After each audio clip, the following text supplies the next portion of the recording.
السلام علیکم ورحمۃ اللہ تعالی وبرکاتہ۔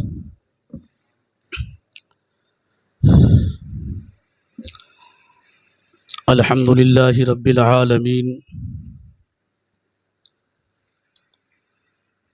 والصلاة والسلام علی محبوب رب العالمین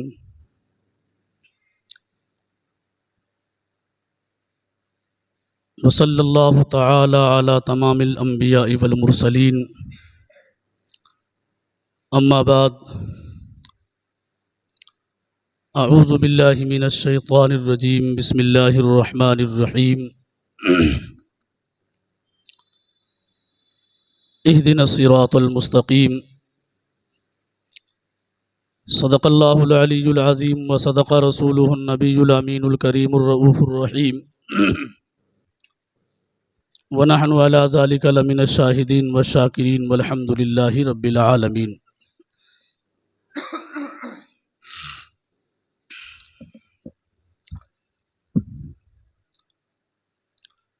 نہایت ہی خوشی اور مسرت کی بات ہے، اللہ جل مجدہ الکریم نے اپنے فضل و کرم سے سرور کائنات صلی اللہ تعالی علیہ وسلم کے صدقے ہم لوگوں کو زندگی سے نوازا اور یہ سعادت بخشی کہ ہم اور آپ اس کی بارگاہ میں حاضر ہو کر اس کی بارگاہ میں اپنا عریضہ پیش کر رہے ہیں۔ اللہ تعالی کا لاکھ لاکھ شکر اور احسان ہے کہ اس نے ہمیں اور آپ کو اسلامی سال کا پہلا مہینہ عطا فرمایا۔ اس مہینے کے تعلق سے بہت ساری باتیں آپ حضرات علماء ربانیین سے سنتے آئے ہیں، اور اس مہینے میں جو واقعہ پیش آیا کربلا کی سرزمین پر، وہ بھی علماء اہل سنت سے آپ قرآن و حدیث کی روشنی میں سماعت کیا ہے۔ کچھ باتیں آپ تک میں اپنے علم کے مطابق پہنچانے کی کوشش کروں گا۔ اس سے بیشتر آئیے ساری کائنات کے مرکز عقیدت جناب احمد مصطفیٰ محمد مصطفیٰ صلی اللہ تعالی علیہ وسلم کی بارگاہ بے کس پناہ میں درود و سلام کا نذرانے محبت پیش فرما لے۔ پڑھیں اللہم صلی علی سیدنا و مولانا محمد معدن الجود والکرم وآلہ وبارک وسلم، صلاۃ و سلام علیک یا رسول اللہ صلی اللہ تعالی علیہ وسلم۔ برادران اہل سنت، ایک بات عرض کر دوں کہ ہمارا اسلامی سال جو شروع ہوتا ہے وہ محرم شریف سے شروع ہوتا ہے۔ یہ ذہن نشین کر لیں، اپنے بچوں کو بتائیں، اپنے گھر کی بچیوں کو بتائیں، اپنی گھر کی خواتین کو بتائیں کہ ہمارا جو سال شروع ہوتا ہے وہ جنوری سے نہیں شروع ہوتا ہے، ہمارا سال جو شروع ہوتا ہے وہ ماہ محرم سے شروع ہوتا ہے، اور میرے اسلامی سال کا اختتام جب ہوتا ہے تو دسمبر پہ ختم نہیں ہوتا ہے۔ اپنے گھر کی خواتین کو، اپنے بچوں اور بچیوں کو اور عام مومنین کو یہ بتاؤ کہ اسلام کا پہلا مہینہ ماہ محرم شریف ہے، اور اسلام کا آخری مہینہ جو ہے وہ ذوالحج ہے۔ یعنی جو مہینہ ہم نے اور آپ نے پایا ہے اس میں بھی قربانی ہے، یعنی ہمارے اسلامی سال کی ابتدا جب ہوتی ہے وہ بھی قربانی سے ابتدا ہوتی ہے، اور میرے اسلامی سال کا جب اختتام ہوتا ہے تو قربانی ہی پہ ختم ہوتا ہے۔ تو میرے اسلامی سال کا جو مہینہ شروع ہوتا ہے وہ ماہ محرم شریف سے شروع ہوتا ہے اور ختم ذوالحج پہ ہوتا ہے۔ یہ ذہن سے نکال دیجئے کہ میرا سال جنوری سے شروع ہوتا ہے اور اختتام دسمبر پہ ہوتا ہے، نہیں، میرا اسلامی سال جو شروع ہوتا ہے وہ محرم سے شروع ہو کر کے ذوالحج پہ ختم ہوتا ہے۔ میں دعا کرتا ہوں اللہ تبارک و تعالی یہ اسلامی سال کا جو نیا سال شروع ہوا ہے ہمارے لیے، آپ کے لیے، عالم اسلام کے تمام خوش عقیدہ مسلمانوں کے لیے مبارک فرمائے۔ اللہ تعالیٰ اس اسلامی مہینے کے برکتوں سے، رحمتوں سے مولا جو ہم میں پریشان حال ہیں ان کی پریشانیاں دور فرمائے، جو بیمار ہیں ان کو شفائے کاملہ عاجلہ عطا فرمائے، جو بے روزگار ہیں مولا اپنے فضل سے، اپنے کرم سے، سرور کائنات کے صدقے میں اور اس ماہ مقدس کی برکتوں سے انہیں جائز روزگار عطا فرمائے۔ اس ماہ مقدس کو برکتیں حاصل ہے نواسے رسول حضرت امام حسین رضی اللہ تعالی عنہ سے منسوب، اور واقعات کربلا آپ ہمیشہ سماعت کرتے آئے ہیں، لیکن 4 خلیفہ بہت مشہور ہیں جو ایسا کہ آپ سنتے آئے ہیں۔ پچھلے جمعہ میں استاذ المحترم حضور سیف رضا سے خلیفہ دوم حضرت عمر فاروق رضی اللہ تعالی عنہ کے بارے میں کچھ باتیں آپ نے سماعت فرمائی تھی، اسی کڑی کو میں آگے بڑھاتے ہوئے اپنے علم کے مطابق انہی کی شان میں خراج عقیدت پیش کرنے کے لیے کچھ بیان کرنے جا رہا ہوں۔ خلیفۃ المسلمین امیر المومنین حضرت سیدنا عمر فاروق رضی اللہ تعالی عنہ ہیں۔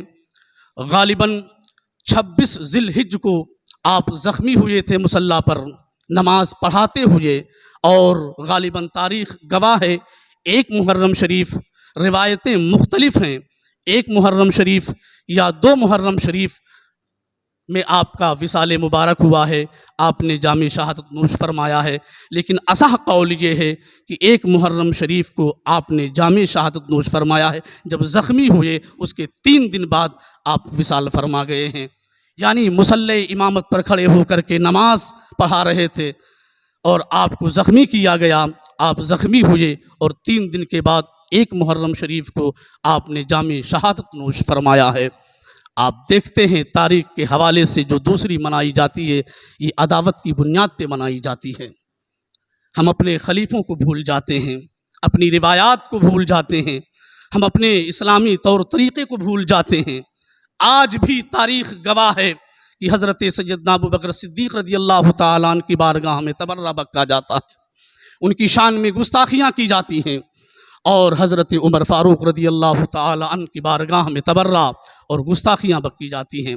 کون ہے حضرت عمر فاروق رضی اللہ تعالیٰ عنہ؟ حضور سیف رضا سے بہت سارے واقعات آپ نے سماعت فرمائے، جن کی حکومت پانی پر بھی تھی، جن کی حکومت ہوا پر بھی، جن کی حکومت آگ پر بھی، جن کی حکومت یعنی تمام چیزوں پر، جو 22 لاکھ مربع میل کا حکمراں تھا، اس کی سادگی، اس کی عاجزی، اس کی انکساری، اور حکومت کیسے چلایا ہے اس نے، یعنی اس نے قوم کو کیسے فائدہ پہنچایا ہے، اسلام کی نشر و اشاعت کیسے کی ہے، مسلمانوں کو بھلا کیسے دیا ہے۔ اگر غیر بھی آگے اس کی بارگاہ میں کوئی مجوسی بھی آیا ہے، یہودی بھی آیا ہے، نصرانی بھی آیا ہے، سب کا بھلا کیا ہے۔ تاریخ گواہ ہے حضرت عمر فاروق رضی اللہ تعالی عنہ نے فرمایا تھا کہ اگر دجلہ کے کنارے یا دریائے نیل کے کنارے اگر کوئی کتا بھوکا مر جائے گا تو رب کے حضور عمر کیا جواب دے گا؟ حضرت عمر فاروق رضی اللہ تعالی عنہ نے وہ شاندار حکومت فرمائی ہے، اور رعایا کا جو دیکھ بھال آپ نے کیا ہے، رہتی دنیا اور صبح قیامت کوئی مثال نہیں پیش کر سکتا ہے۔ اور حضرت عمر فاروق رضی اللہ تعالی عنہ کی شان کیا ہے؟ سرور کائنات صلی اللہ تعالی علیہ وسلم خود ارشاد فرماتے ہیں، میرا عمر وہ عمر ہے، اگر میرے اوپر نبوت کا دروازہ بند نہ ہوتا تو میرے بعد اگر کوئی نبی ہوتا وہ عمر ہوتا۔ یہ سرور کائنات صلی اللہ تعالی علیہ وسلم نے فرمایا، بھری انجمن میں فرمایا، اگر میرے بعد کوئی نبی ہوتا تو عمر ہوتا۔ اور آقا کریم صلی اللہ تعالی علیہ وسلم دوسرے مقام پہ فرماتے ہیں صحابہ کی انجمن میں، میرا عمر جس راستے پر چلے گا اس راستے کو شیطان چھوڑ دے گا، یعنی کبھی صبح قیامت تک شیطان اس راستے پر نہیں چلے گا۔ اللہ کے رسول ارشاد فرماتے ہیں حضرت عمر کی زبان پر ہمیشہ حق جاری رہے گا، اور اس کی موافق کے مطابق قرآن کا نزول ہوگا۔ اور سن لیجئے، اللہ کے رسول سید عالم صلی اللہ تعالی علیہ وسلم نے دنیا میں بشارت دی تھی کہ یہ عمر میرا شہید ہے، میرا عمر